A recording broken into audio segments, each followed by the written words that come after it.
Hey everyone, John Chappell again, and in this short PowerPoint, I want to say just a few things about the Pentagon Papers and their importance. So let's get started. The Pentagon Papers describes a government report that had been initiated by Robert McNamara in 1967 when he was still Secretary of Defense before his resignation. You can think of this as an internal history, kind of an insider's view of the Vietnam War from the perspective of the Pentagon. This was a massive study and involved a team of analysts, some of them working directly at the Pentagon, some working at a company called the Rand Corporation that did government studies of all sorts. It spanned 3 presidential administrations, Dwight Eisenhower, John Kennedy, Lyndon Johnson, and one of the analysts involved, Daniel Ellsberg, had actually served in Vietnam, had been supportive of the war initially, turned against it, became so troubled by it that he and an associate, Tony Russo, began secretively copying thousands of pages of this massive report and smuggling them out. Ellsberg approached several different newspapers hoping to get this information to the public. Nobody was interested at first. Eventually, the New York Times publishes a small portion, which leads to the Nixon administration securing a court order barring further publication of anything from the Pentagon Papers. The Nixon administration claiming this was a threat to national security and threatened the lives of Americans still in Vietnam. At that point, Ellsberg makes contact with a reporter from the Washington Post, and the Post begins publishing larger segments of the Pentagon Papers, kind of going in chronological order. Other newspapers follow suit. Litigation for this reaches the Supreme Court, and the U.S. Supreme Court, upholding the First Amendment and freedom of the press, allows publication of the Pentagon Papers to move forward. Ellsberg risked his career, risked spending the rest of his life in jail. He was brought up on a variety of serious charges, and we'll revisit this in a couple weeks when we come back to the fallout of the Vietnam War and how it affected Richard Nixon and contributed to the Watergate scandal and actually Nixon's resignation. But the charges against Ellsberg are going to be dropped because of new information that comes out during the Watergate hearings and the Watergate investigations. Just to give you a few examples of why these were so explosive. As I mentioned, and you know from the reading, they covered 3 presidential administrations. In some instances, the Pentagon Papers confirmed things that had been suspected. In other instances, they revealed new damaging information.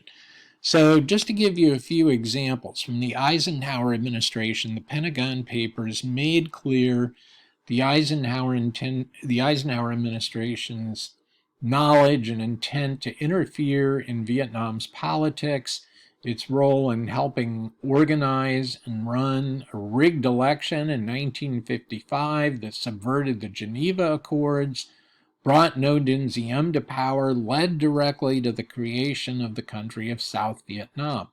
With the Kennedy administration, the Pentagon Papers made clear that Kennedy had lied repeatedly about the role of American advisors in the early years of the Vietnam War, claiming they were just there in an advisory capacity when he knew full well that they were participating directly in combat.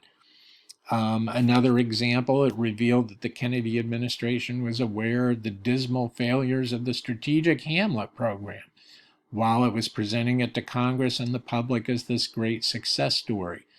Couple examples from Lyndon Johnson. The Pentagon Papers confirmed that Johnson knew there was no second attack in the Tonkin Gulf when he was pushing for passage of the Tonkin Gulf Resolution.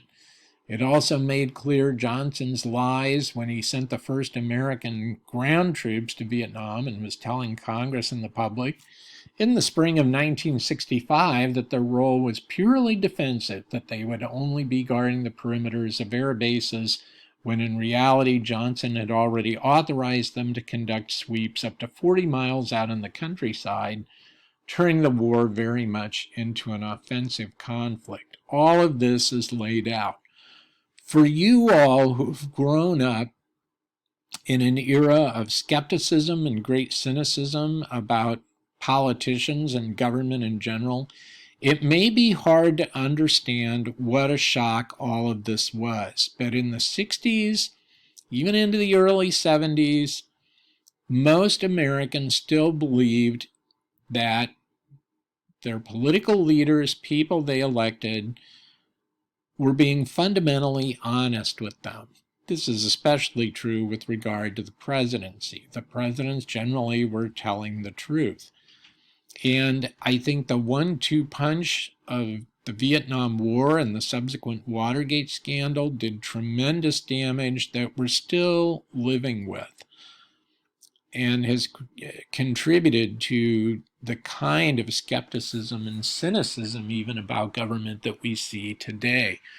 So these papers were very much a shock in revealing the scope and scale of institutional deception, institutional lying, and blatant lying by particular individuals.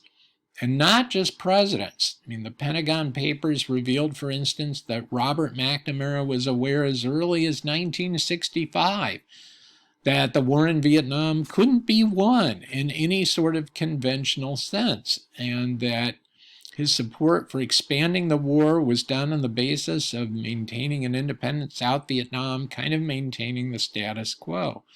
And you can imagine the type of visceral response that provoked to Americans reading this, thinking about their sons going off to fight and die in a war where the Secretary of Defense already knows this can't be won. So nothing in the Pentagon Papers pertained directly to the Nixon administration, even though the Nixon administration fought against their release. It all dealt with the history of the war through the Eisenhower, Kennedy, Johnson administrations.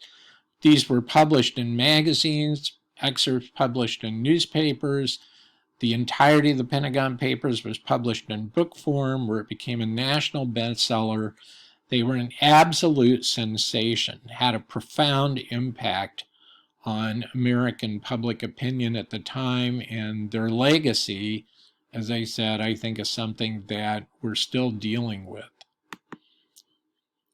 An outstanding movie that covers this, I can't recommend this movie highly enough, Steven Spielberg's 2017 film, The Post, with Meryl Streep playing Katharine Graham, the owner of the Washington Post, which she became in control of following her husband's death, and Tom Hanks playing Post editor Ben Bradley. They are absolutely outstanding.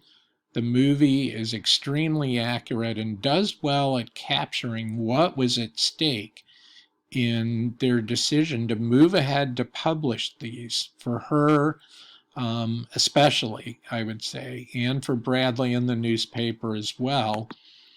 And this is a photograph of the real Katharine Graham and Ben Bradley. And if you watch interviews with Katharine Graham, you can really see how well Meryl Streep captured her mannerisms and even her vocal inflections in preparing for that role.